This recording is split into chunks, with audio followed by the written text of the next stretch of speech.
Friends, இன்றைக்கி நம்ம Nisha cooking சேனலில் ஃப்ரை சிக்கன் கிரேவி செய்ய போகிறோம். ரொம்ப டேஸ்ட்டாக இருக்கும் இந்த fry chicken masala gravy. So செம்மையாக இருக்கும். இது நீங்கள் குழந்தைங்களுக்கு லஞ்ச் பாக்ஸ்க்கு செஞ்சு வச்சு கொடுக்கலாம். அதே சமயத்தில் வீட்டில் டின்னருக்கும் யூஸ் பண்ணிக்கலாம், லஞ்சுக்கும் யூஸ் பண்ணிக்கலாம். அந்தளவுக்கு டேஸ்ட்டாக இருக்கும். ஸோ ரோட்டி, நான், சாதம் எது கூட வேணாலும் நல்லா பர்ஃபெக்டாக இருக்கும்.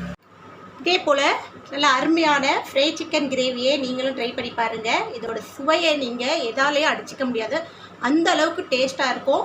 ஸோ லைக் பண்ணுங்கள், ஷேர் பண்ணுங்கள், சப்ஸ்கிரைப் பண்ணுங்கள், பெல் பட்டன் ஆன் பண்ணுங்கள், கமெண்ட் பண்ணுங்கள். இப்போ நம்ம சிக்கன் எடுத்துக்கலாம். சிக்கனு கொஞ்சம் இந்த மாதிரி குட்டி குட்டியாக கட் பண்ணி எடுத்துக்கோங்க. ரொம்ப பெருசாக இருக்கக்கூடாது. இந்த மாதிரி குட்டி குட்டியாக இருந்தால் தான் நல்லாயிருக்கும். ஸோ இப்போ இதில் நம்ம உப்பு போட்டுக்கலாம். 1 ஸ்பூன் அளவுக்கு இஞ்சி பூண்டு எடுத்துக்கோங்க. 1/2 ஸ்பூன் மஞ்சள் பொடி, 1 ஸ்பூன் மிளகா பொடி, 1/4 ஸ்பூன் அளவுக்கு சோம்பு பொடி, ஒரு அரை முடி அளவுக்கு எலுமிச்சப்பழ ஜூஸ். இப்போ இது எல்லாத்தையும் நம்ம மிக்ஸ் பண்ணிவிட்டு இதை 10 நிமிஷம் அப்படியே வச்சுட்டு 10 நிமிஷம் கழித்து இதை ஃப்ரை பண்ணி எடுத்துக்கலாம். இப்போ இந்த கிரேவி வைக்கிறதுக்கு நம்ம ஒரு மிக்ஸி ஜார் எடுத்துக்கலாம். அதாவது முந்திரி பருப்பும் கொஞ்சோண்டு கசகசாவும் ஒரு 10 நிமிஷம் சுடு தண்ணியில் ஊற வச்சுருக்கேன், அதை போட்டுக்கலாம். இதோட ஒரு 3 கிராம்பு, 2 ஏலக்காய், சின்ன சைஸு பட்டை இதோ சேர்த்துக்கலாம். கரம் மசாலா ரொம்ப கம்மியாக போடுங்க நான்வெஜ்ஜுக்கு போடுறதா இருந்தால். ஏன்னா நான்வெஜ்ஜில் அதோட ஃப்ளேவர் அதிகமாக இருந்துச்சுன்னா ரொம்ப காட்டமாக இருக்கும். காட்டமாக இருந்துச்சுன்னா நான்வெஜ் நமக்கு சாப்பிட்றதுக்கு பிடிக்காது. ஸோ எந்த அளவுக்கு நம்ம செய்ய போகிறோமோ அந்த குவான்டிட்டியில் எடுக்கணும். ஸோ நான் ஒரு 1/2 கிலோவுக்கு செய்கிறேன்னா இப்போ 2 ஏலக்காய், 2 கிராம்பு, ஒரு சின்ன சைஸ் பட்டை, இவ்வளோ தான் கரம் மசாலா போட்டிருக்கேன். இதோட நம்ம சோம்பு ஒரு 1/2 ஸ்பூனு, சீரகம் 1/2 ஸ்பூனு, ஒரு 10 மிளகு, 1/2 ஸ்பூன் அளவுக்கு எள்ளு, வெள்ளை எள்ளு, கருப்பு எள்ளு, ரெண்டில் ஏதாவது ஒன்று யூஸ் பண்ணிக்கோங்க. அதோட ஒரு 3 பச்சை மிளகாய். இது எல்லாத்தையும் நம்ம அரைச்சிட்டு வந்துடலாம். இந்த மாதிரி இந்த மசாலாவை நல்லா பேஸ்டாக அரைச்சிக்கோங்க. நான் இதை என்னென்ன போட்டிருக்கேன்னு மறுபடியும் ஒரு தடவை சொல்கிறேன். ஒரு 5லேருந்து 6 முந்திரி, கொஞ்சோண்டு அரை ஸ்பூன் அளவுக்கு கசகசா. இது ஒரு 10 நிமிஷம் சுடு தண்ணியில் ஊற வச்சுக்கோங்க. அதோடு நம்ம ஒரு 2 கிராம்பு, 2 ஏலக்காய், ஒரு சின்ன சைஸ் பட்டை, ஒரு 1/2 ஸ்பூன் சோம்பு, 1/2 ஸ்பூன் ஜீரகம், ஒரு 10 போல் மிளகு, ஒரு 1/2 ஸ்பூன் அளவுக்கு எள்ளு, 3 பச்சை மிளகா. பச்சை மிளகா காரத்துக்கு ஏற்ற மாதிரி போட்டுக்கோங்க. நம்ம இதில் மிளகா பொடியும் போட போகிறோம். அதால் பச்சை மிளகா எந்த அளவுக்கு தேவையோ அந்த அளவுக்கு போட்டுக்கோங்க நீங்கள். இப்போ இதை நான் நல்லா பேஸ்ட்டாக அரைச்சிட்டேன். இப்போ இதோட நம்ம சுடு தண்ணியில் போட்டு தோல் நீக்கின தக்காளியும் சேர்த்து அரைச்சிக்க போகிறோம். இதோ நம்ம இதில் சேர்த்து அரைச்சிட்டு வந்துடலாம். இந்த மாதிரி அரைச்சி எடுத்துக்கோங்க. இப்போ அரைச்சி இந்த மசாலா ஒரு பக்கமாக இருக்கட்டும். நிமிஷம் ஊறிடுச்சு. இப்போ அடுப்பில் எண்ணெய் சட்டி வச்சு எண்ணெய் ஊற்றிட்டு இந்த சிக்கனை நம்ம ஃப்ரை பண்ணி எடுத்துக்கலாம்.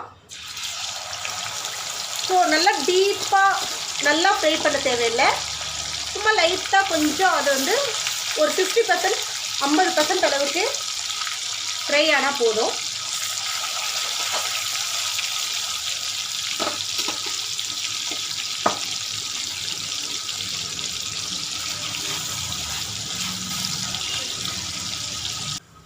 ஃப்ரை பண்ண அதே எண்ணெயிலேயே பொடியாக நறுக்கின வெங்காயம் பெரிய சைஸ் வெங்காயம் 2 எடுத்துருக்கேன். அதை நல்லா பொடியாக நறுக்கி இதையும் நம்ம நல்லா ஃப்ரை பண்ணிக்கலாம். வெங்காயம் நல்லா இந்த அளவுக்கு வதங்கின பிறகு 1 ஸ்பூன் அளவுக்கு இஞ்சி பூண்டு விழுது போட்டுக்குங்க. இஞ்சி பூண்டு விழுதும் நல்லா வதக்கிக்கணும், பச்சை வாசனை போகிற அளவுக்கு.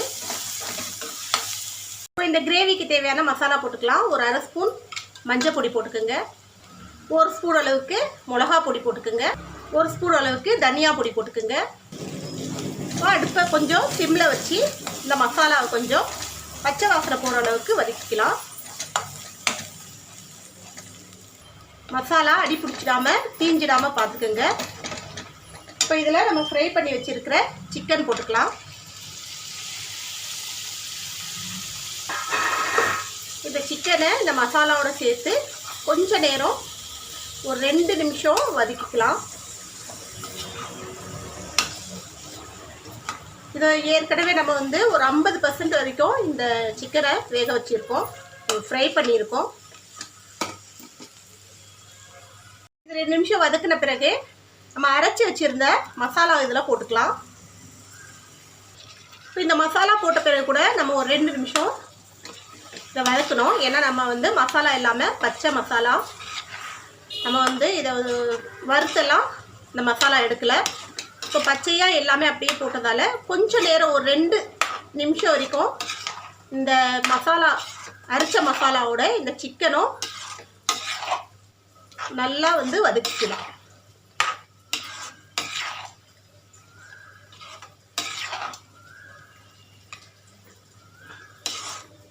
அடுப்பை மீடியம் ஃப்ளேம்லேயே வைங்க.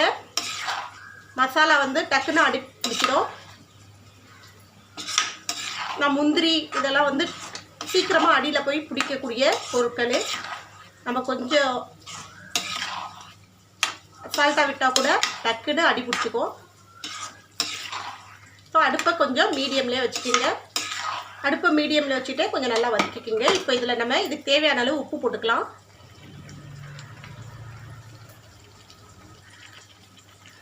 இதில் மசாலா நல்லா வதங்கினதும் நம்ம இதில் கொஞ்சோண்டு தண்ணி ஊற்றிக்கலாம். மிக்ஸி ஜாரை கழுவி ஊற்றிக்கிங்க, அதில் மசாலா அரைச்ச மிக்ஸி ஜாரை. இப்போ கொஞ்ச நேரம் ஒரு 2 நிமிஷத்துலேருந்து 3 நிமிஷம் வரைக்கும் இந்த கிரேவி வந்து கொதிக்க விடணும்.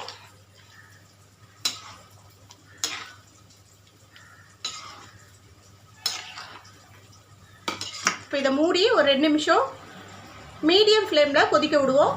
ஹை ஃப்ளேமில் வைக்காதீங்க, அடி பிடிச்சிக்கோ. அவ்வளோதான், நம்ம கிரேவி ரெடி ஆகிடுச்சு. இப்போ இதில் ஒரு அரை முடி அளவுக்கு எலுமிச்சப்பழம் பிழிஞ்சு விட்டுக்குங்க.